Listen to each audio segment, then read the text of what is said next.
So we can configure the AWS CLI to use an IAM role instead of just directly using access keys with permissions attached to perform operations. The way that's going to look like is we'd set up a profile. We're going to have a profile ARN. And so this is to the role that we should assume it's ARN, Amazon resource name of the IAM role.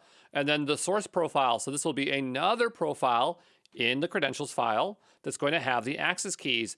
And you might think, well, if that has access keys, wouldn't it have permissions? Well, you're really just giving it permissions to assume a role.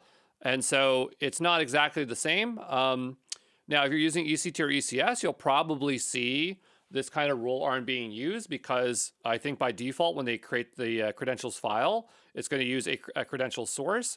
And the idea is that instead of pulling the credentials from the source profile, which would be in the same file, it's going to pull it from other places, like the environment variables, like the EC2 instance metadata, or the ECS container.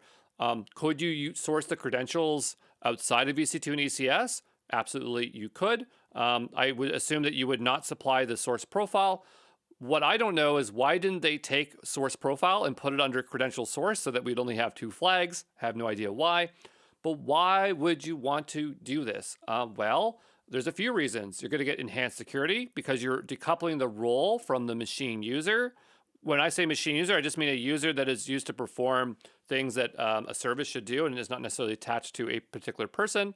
It will produce temporary credentials. So when you have an access key and secret, those are long-lived credentials. And so if you are assuming a role, it produces short-lived credentials to access those roles permissions. So you still have long-term long-term keys being used, but the permissions underneath of it is going to be short-term, and that's going to be a lot more secure. If you're going to be doing cross-account access, you have to assume roles in another account anyway. And so this is going to make utilizing them a lot easier.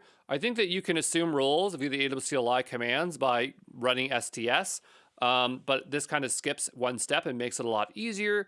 In practicality, how often do I use this? Very rarely, but I probably should use it more. I just kind of forget about it.